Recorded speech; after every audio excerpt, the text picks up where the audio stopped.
He lit the fire of liberty with trembling hands and watched it burn his body to ash. Charles Delacroix was once a fervent voice of the French Revolution, a diplomat, a minister, and a man who walked beside Robespierre himself. But in the final months of his life, he was no longer the one giving orders. He was the one silenced by them. His death was not just a sentence, it was a slow collapse, a rotting of flesh, of mind, and of all ideals he once held sacred. The cells stank of rotting flesh long before Delacroix realized the smell was his own. The air, heavy with damp stone and sour piss, clung to his lungs like a wet rag shoved down his throat. A trickle of water ran perpetually along the far wall, eroding stone and sanity with equal precision. Somewhere above, muffled voices echoed and vanished, the shuffle of boots, the bark of orders. But in this hole beneath the courthouse, time was a fevered loop of dark and darker still. He sat hunched in the corner, spine curved like a question mark, the skin around his ankles stretched and glossy with inflammation. His feet, once capable of carrying him through salons and assemblies with pride, were now bloated lumps, mottled purple and black, pulsing with the heat of infection. A split in his heel, small at first, had festered into a crater that leaked a thick yellow pus, which soaked the linen beneath him until the mattress gave off the sour tang of spoiled milk and open wounds. Flies, drawn by something deeper than instinct, hovered at the corners of the cell even as frost coated the iron bars. He scratched his scalp with frantic fingers, nails crusted with old blood, tearing at the skin until he felt warmth and the slow rivulet of fresh red creep past his ear. Lice skittered across his collarbone, undisturbed. They had grown bold, immune to the twitching of a host too tired to swat. His once powdered wig, confiscated along with his name, had been replaced with tufts of brittle hair clinging to a scalp marked by sores and streaks of dried blood, like the crown of a saint long forgotten by the church. Beneath the mattress, stiff with his sweat and the stink of necrosis, hid 4 folded letters, ink smudged, signatures trembling at the edge of legibility. One to Robespierre, one to Danton, one to Camille Desmoulins, one to no one in particular, a prayer disguised as policy. The last one he had written with a trembling hand while squatting over a piss pot, ink made from his own blood diluted in water filched from the corner bucket. The guards didn't search anymore, not out of mercy, but revulsion. They feared the pox, or worse, a curse wrapped in parchment. Delacroix listened to every footstep now with clenched teeth, pressing his weight down onto the mattress, not for comfort, but to muffle the crinkling of paper. His mouth was a sour swamp of ulcers and split gums, the taste of copper ever present. He hadn't been able to eat more than broth for days, and even that came back up, staining his shirt with something darker than bile. He tore the shirt in half last week, the bottom now used to wrap his foot, though the fabric had grown stiff and brown, the crust sealing the wound into a damp tomb of rot. The rats came at night. They didn't fear him. One had nibbled his toe while he slept. He awoke screaming, flailing at the shadow, convinced it was not a rat, but the gnawing spirit of France itself, come to reclaim his body in pieces. When he told the guard, the man laughed and dropped a crust of bread into the cell, muttering, "Feed the ghost too, aristocrat." He wasn't an aristocrat, not truly. His title had been bought, like everything else in the days before the storm. But the lice didn't care for lineage, and neither did the judges. Delacroix clung now not to his politics, but to superstition. Every night he scratched 3 crosses into the stone with a broken fingernail. Every morning he checked that they remained, untouched, unwashed, as if the devil might respect geometry more than the revolution respected human flesh. Outside, the wind howled like a sermon, tearing at the cracks in the walls with the fury of a god long exiled. Once, he had believed in order, in the clean lines of reason, the arithmetic of law. Now, as the pus crept up his leg and the skin on his temples sloughed off in ribbons, he saw only patterns of decay. He began to whisper names at night, not of saints or martyrs, but those he had betrayed to save himself. They answered in dreams, hollow-eyed and grinning, their mouths packed with black worms, their fingers curling toward his throat. The worst was the sound of silence after a scream, his own, echoing, unanswered. It meant the other cells had emptied. or that their tenants no longer screamed. He clutched at his thigh, feeling the muscle throb beneath the heat of infection. The wound there, hidden beneath a crust of scab and stained linen, oozed when touched. He smelled himself and gagged. The piss bucket hadn't been emptied in days. His mattress was soaked through. Even his breath seemed to rot in his chest, each exhale a fog of decay. He had not felt cold in 3 days, though the frost bloomed on the walls. He feared it meant the fever had reached his brain. He feared worse, that it hadn't. They would come for him soon. He knew it by the rhythm of the footsteps above, by the way the rats now circled without urgency. He pressed his weight again on the mattress. The letters crackled like dry leaves. He mouthed their names, Robespierre, Danton, Camille, and somewhere between syllables, his tongue cracked and bled. No one would read them, no one alive. And that, he realized, was the point. The corridor reeked of extinguished torches, wet hemp, and the oil that clung to the guard's gloves like a second skin. They dragged him by the elbows, though he stumbled more than he walked, his feet blistered and cracking with each uneven step on the damp stones.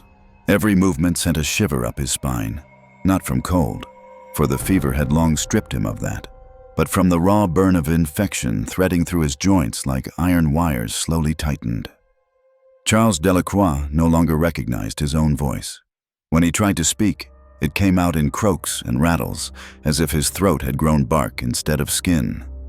He muttered Latin phrases without meaning, fragments from forgotten catechisms, mingled with parliamentary jargon that now sounded like heresy in the echoing gloom of the tribunal hallway.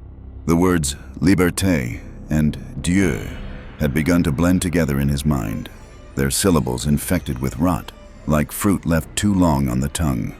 By the time they reached the chamber, sweat had soaked through the back of his shift, now yellowed and stiff with dried pus where the fabric rubbed against the open sore at the base of his spine. The guards wrinkled their noses but said nothing. They had learned not to touch his skin directly. One had done so last week and spent the night clawing at his palms, convinced he'd caught a sickness of the soul. The courtroom was filled with light that hurt more than darkness. Wax dripped from massive candelabras, their flames wavering in the stale air, illuminating rows of faces, some masked in powdered indifference, others contorted in permanent sneers. Every glance felt sharpened, every mouth ready to devour. Delacroix blinked and saw them shift. Judges whose jowls sagged like melting candles, their eyes ringed in shadow, irises gone milky. Their robes flared with each turn of the head, flapping like wings. He tried to focus, to draw the world into clarity, but his vision swam and the faces fractured, multiplied, mouths multiplying within mouths, the teeth too long, the lips too red. He was placed on a low stool, wood, cold, sticky where someone else's blood had pooled and dried. His legs gave out, but no one moved to catch him. He slumped forward, elbows resting on his thighs, chin bobbing like a rotten apple atop a fevered core. His gums, already swollen, pulsed visibly with each heartbeat. When he opened his mouth to answer a question, the blood welled and overflowed, running in slow rivulets down his chin and into the open neck of his shirt. A voice barked, "Do you deny it, Citizen Delacroix?" He squinted at the speaker, but saw only a silhouette surrounded by flies that weren't truly there. He lifted a hand, too slow, too light, as if it belonged to someone else, and pointed at the air between them. "Je suis la loi," he rasped. Laughter erupted. Not the warm laughter of salons or assembly halls, but something dry, animal, and mocking. A cough disguised as cruelty. He looked down, dazed, and noticed for the first time the vomit pooling in his lap. It was thick and green, streaked with blood, steaming in the cold air. He hadn't felt it come. The stench hit seconds later, rotten eggs and bile, and the tribunal recoiled as one. Chairs scraping stone, powdered wigs bobbing like startled birds. One of the clerks covered his mouth and turned away. Another crossed himself, then quickly pretended he hadn't. A third whispered something to the guard beside him, who nodded and reached for the rope that summoned the physician. But the man would not come. He had refused to enter the chamber after the last prisoner died screaming about worms burrowing through parchment scrolls. Delacroix began to laugh. Not loudly, Not madly. Just a low wheeze that bubbled up between broken teeth, carrying with it the reek of decay and something worse. Resignation. His laughter turned into a cough, and the cough into a howl as something deep in his chest tore, and he spat black onto the floor. The stains formed a shape that looked, to him, like a crowned skull. The presiding judge banged the gavel once. Enough theatrics, but his hand trembled. Delacroix leaned forward, tongue lolling between swollen lips, eyes now wide and glistening with fever's sheen. "We are all worms," he whispered, "eating the fruit we planted." Then he slumped sideways, one shoulder striking the stone floor with a wet sound. No one moved to help him. The guards waited, uncertain whether to touch him, whether the damp patch spreading beneath his body was sweat or something contagious. A fly landed on his cheek, and he did not stir. The judge called for adjournment. The tribunal left in silence, stepping carefully around the pool of vomit and blood, as if it might whisper truths better left unspoken.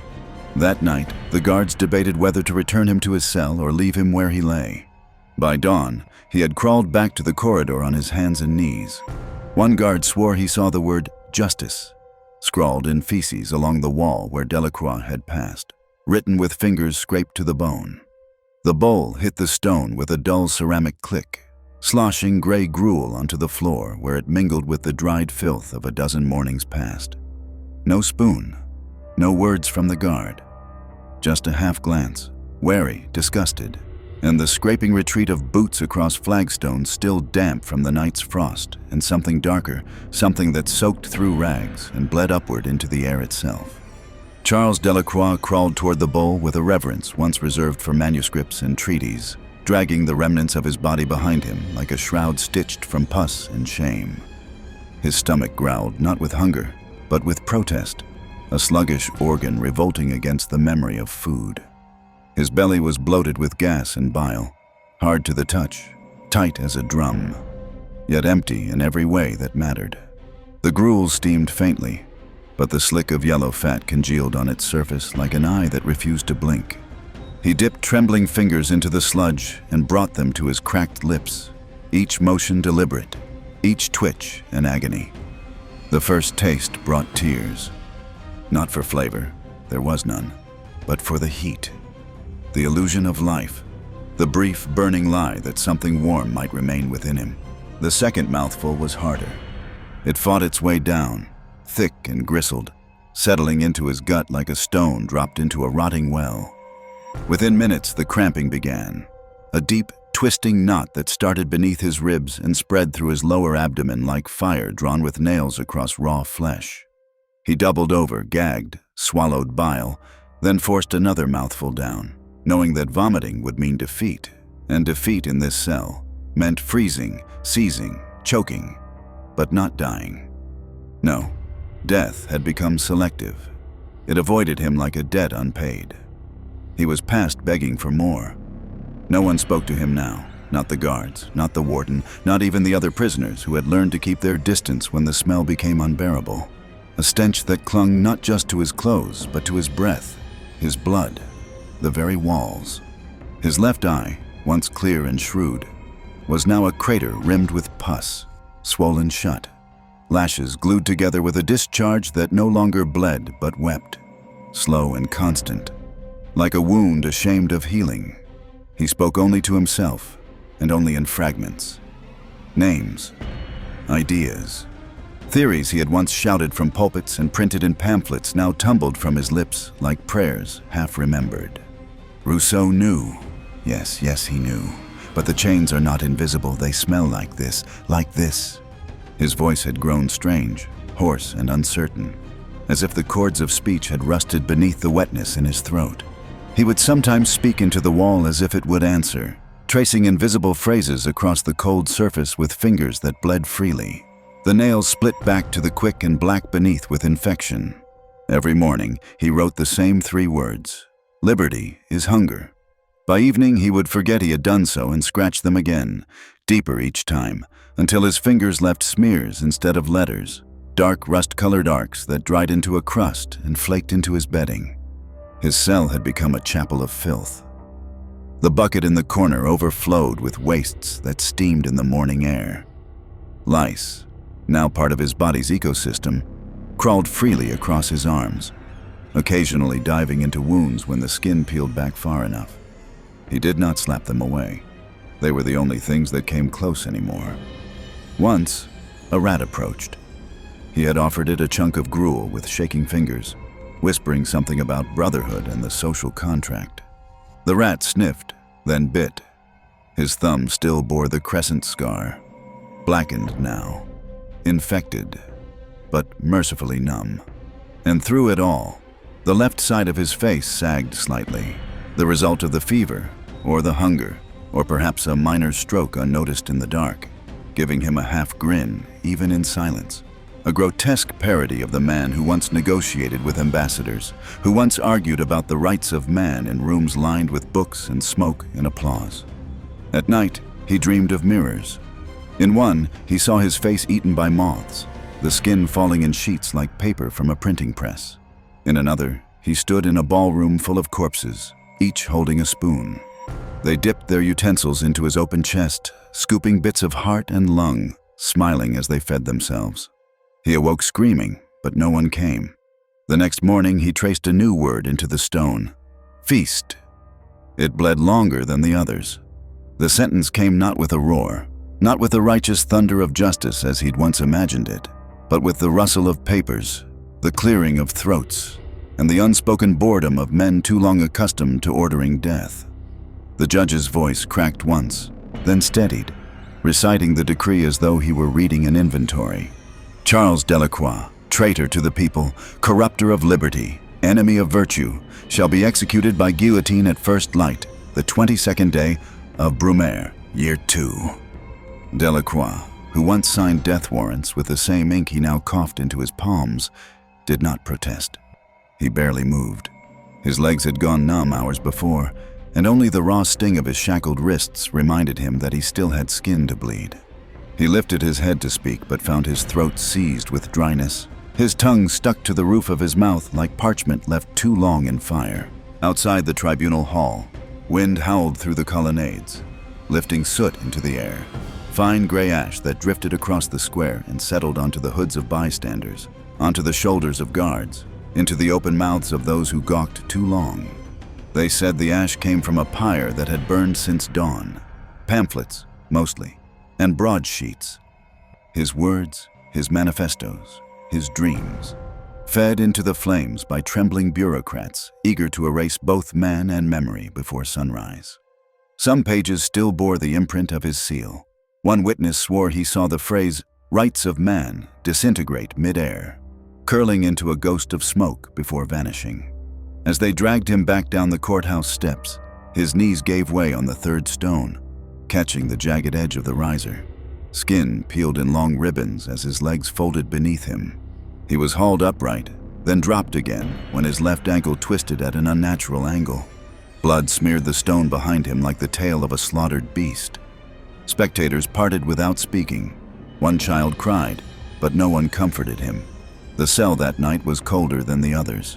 Not in temperature, though the chill was real, biting through what remained of his shift, but in silence, in stillness. No rats moved, no footsteps echoed in the halls. It was as if the prison itself had held its breath. They had bound him differently now, not to the wall, but to the floor. Iron shackles bolted through a rusted ring buried in stone, chains twisted tight around his wrists and ankles until the skin broke in thin, precise lines. He could not sit fully upright. He could not lie flat. He was crucified horizontally, suspended in discomfort, his back arched against the uneven slab, the bones of his spine pressing through the thin flesh like knots in rope left too long in water. When the priest arrived, the guards stood back, not out of reverence, but caution. The old man stepped in slowly, pausing at the threshold, as if the darkness within might swallow him whole. He did not kneel. He did not remove his gloves. He held the crucifix out at arm's length, not toward Delacroix, but between them, like a shield. "Confess, if you have anything left to offer," he muttered, the words brittle as dried reeds. Delacroix tried to speak, but his lips had begun to split in the corners, and the pain robbed the syllables of shape. His voice came out wet, ragged, almost infantile. "I still believe." The priest took a step back.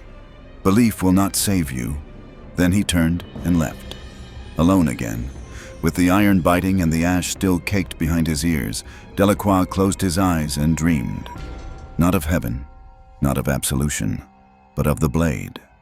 It did not come for him with wrath. It did not hiss or scream or gleam with fire. It hovered, a dull wedge of metal suspended in pale light, and whispered his name like a mother mourning a child she cannot hold. The voice was soft, feminine, almost kind. Not hatred, not judgment, but sorrow.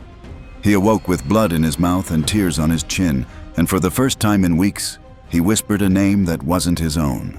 Not God's, not Rousseau's, just mercy. The stone did not answer. The cart groaned under his weight. Not because Charles Delacroix was heavy, for what flesh had not wasted from fever had long since been drained by hunger and rot, but because the wood itself was splintered, soaked with the blood of those who rode it before him, and cracked with every jolt as though rejecting one more body destined for the block. The wheels squealed against the stone as the axles jerked over each gutter, each cobbled imperfection, while the iron rings on his wrists clanged like bells marking the hours of a slow, methodical crucifixion. A wet patch spread beneath him, unmistakable in its warmth. The stench rose immediately, acrid, fetid, layered with old urine, gangrenous sweat, and the sour metal sting of spoiled blood that oozed from his ankle where the shackle had torn through the skin. His shift, once white, now bore a map of degradation, dark patches and crusted seams where fluid from ruptured sores had dried in stiff ridges, crackling when he shifted, flaking into the wind like dead leaves. They reached the square at mid-morning, when the sun hung low enough to cast shadows long and accusing across the stone. The crowd had gathered thick around the scaffold, their breath visible in the chill. A sea of faces without kindness, without individuality, just mouths open and waiting. Some threw fruit already rotting in their palms, soft turnips that burst on contact, leaving pulp smeared across his shoulder and thigh. Others hurled paper, scraps of old pamphlets, his own words twisted into missiles, the ink smudged with dung and spit. One child, hoisted on a man's shoulders, tossed a wooden toy shaped like a guillotine, its blade painted red with berry juice. It landed beside his feet with a soft clack, absurd and final. The guards did not lift him. They let him fall when the cart stopped, his knees hitting the stone with a slap that echoed off the buildings. The pain was blinding, not sharp, but deep, the kind that blooms after weeks of soft tissue dying unseen. He gasped and released what little control his body still had. A stream ran down his leg. No one looked away. The executioner approached reluctantly, a man used to filth, but not this kind of decay. He paused before him, wiping his hands on his apron, then hesitated as his eyes caught the seeping sores along Delacroix's neck. Clusters of broken blisters weeping fluid, ringed in yellow and black. The skin beneath them cracked and crusted. The metal collar of the lunette would have to sit directly against it. The man muttered something under his breath, a prayer or a curse, then adjusted the blade with mechanical precision, not meeting Delacroix's gaze. The priest did not come. He had already been refused. Delacroix tried to kneel. His body sagged to one side instead. The guards had to lift him into place, one on each arm, avoiding skin, holding fabric, as if to touch his body would invite infestation. When the wooden plank came down, clamping his neck in place, he moaned, not in fear, not even in pain, but in a low, guttural sound of final surrender, the noise a man makes when the body lets go before the soul does. There were no last words. His jaw was slack, his breath shallow. He stared not at the crowd, but past them, toward the rooftops, where black birds gathered in silence, unmoved, indifferent, watching as if waiting to feast not on flesh, but on memory. The blade fell. The sound was not theatrical, not the great dramatic thunk one might expect, but a dry, metallic hiss followed by a dull crack as metal met flesh, spine, and the wood below. The head dropped into the basket with a thud, and rolled once before resting face down in a slurry of blood and bile. And then, silence. No cheer, no chant, no gasp. Only the sound of dripping, slow and steady, from the edge of the scaffold to the flagstones below, where it mingled with the last warmth that had left his body. The crowd flinched, not from horror, but from the void that followed. No one spoke. No voice rose to celebrate. Even the birds did not cry out. The revolution had taken one of its own and found the taste bitter. In the days following his execution, rumors spread of a curse upon the revolutionary courts. Several magistrates fell ill. One gouged out his own eyes after a nightmare of Delacroix whispering in Latin. The jailers burned his cell, claiming a stench of damnation lingered that no lime could scrub. By the following spring, the terror itself began to devour its architects. Robespierre fell, and Delacroix's name vanished from official records, buried under rubble and shame. But among the prisoners who survived, some claim they still heard his voice at night, murmuring from beneath the flagstones.